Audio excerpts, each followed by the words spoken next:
성경은 굉장한 책이에요.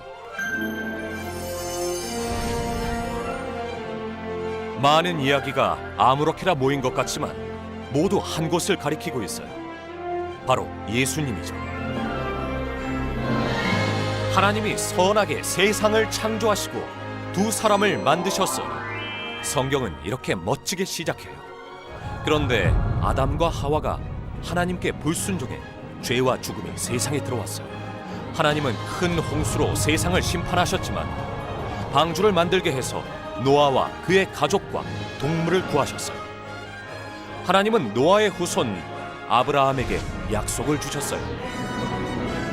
노아뿐 아니라 그의 후손은 세상을 축복하는 통로로 살아갈 거예요.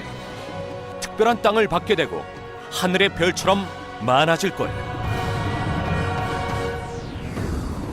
극심한 흉년이 계속되자 하나님이 요셉을 통해 이스라엘 민족을 이집트로 인도하셨어요. 그들은 이집트 사람들 밑에서 노예가 되고 말았죠. 하나님은 새 지도자 모세를 세워주셨어요. 모세를 통해 그들을 약속의 땅으로 이끌어 주셨고 놀라운 기적도 보여주셨어요. 하나님은 그들이 살아갈 방법과 성막을 만드는 방법도 알려주셨어요. 성막에서 제사를 드려 자신의 죄를 용서받을 수 있었어요. 하지만 그들은 약속의 땅에 들어간 후에도 하나님께 불순종했어요. 그들은 우상을 섬겼고 하나님 대신 사람을 섬기려고 했어요. 하나님은 참으셨고 그들에게 왕을 허락하셨죠. 다윗 왕도 성경에 나오는 인물이에요. 다윗은 골리앗과 싸워서 이겼죠. 다윗의 아들 솔로몬은 아름다운 성전을 만들기도 했지만 죄를 지어서 이스라엘 왕국을 둘로 분열시켰죠. 다른 나라의 지배를 받으며 힘들게 살아가던 이스라엘 백성들을 향해 이사야 선지자가 하나님과의 관계를 회복시키실 메시아 이야기를 했어요.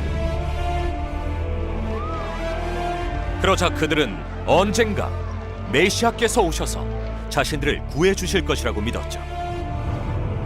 하나님은 그들이 고향으로 돌아오게 하셨고 성전도 성벽도 다시 세우게 해주셨어요. 말라기 선지자는 메시아께서 곧 오실 것이라고 예언했어요.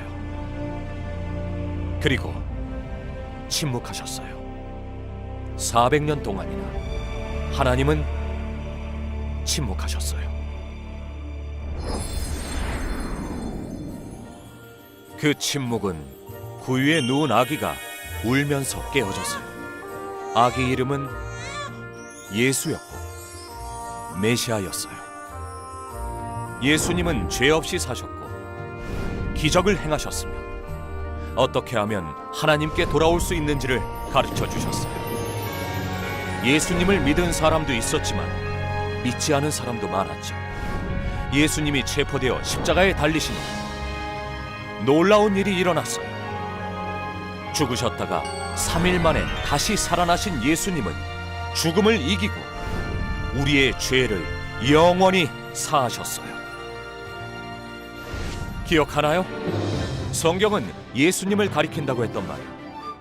이 이야기의 처음부터 함께 계셨던 분은 바로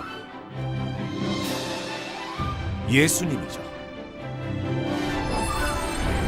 성경은 처음부터 예수님을 가리키고 있어요. 하나님은 방주로 노아를 구해주셨는데 그것은 우리가 예수님을 통해 구원받는 것을 나타내죠. 하나님은 아브라함의 후손을 통해 세상을 축복하겠다는 말씀도 예수님을 보내 지키셨어요. 구약의 제사는 죄를 용서하는 제물이 되신 예수님을 가리키고 있어요.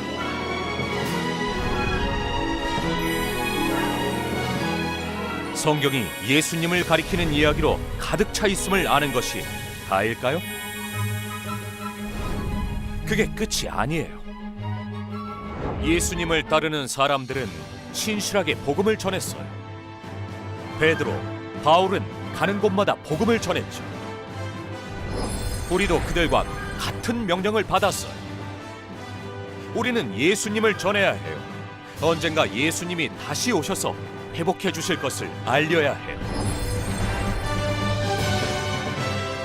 성경에는 놀라운 이야기가 가득 차 있다고 했는데 사실은 전부 예수님의 이야기. 그래서 우리는 성경에서 하나님을 만날 수 있습니다. 가스펠 프로젝트 1권을 보면 하나님의 창조를 시작해서 아담과 하와가 죄를 짓는 이야기가 나와요. 그때 예수님을 통해 사람들을 구원하는 이야기가 시작되죠. 놀라운 것은 하나님이 아브라함에게 약속하시는 장면이에요. 하나님은 아브라함에게 많은 후손을 약속하시고 그들을 통해 세상의 많은 사람들이 복을 받게 될 것이라고 말씀하셨어요. 그 약속은 바로 예수님을 가리켜요. 하나님이 계획하신 대로 예수님은 아브라함의 후손으로 이 땅에 오셨어요. 하나님의 구원 계획은 어떠한 죄나 어떠한 불순종이 있어도 반드시 이루어진답니다.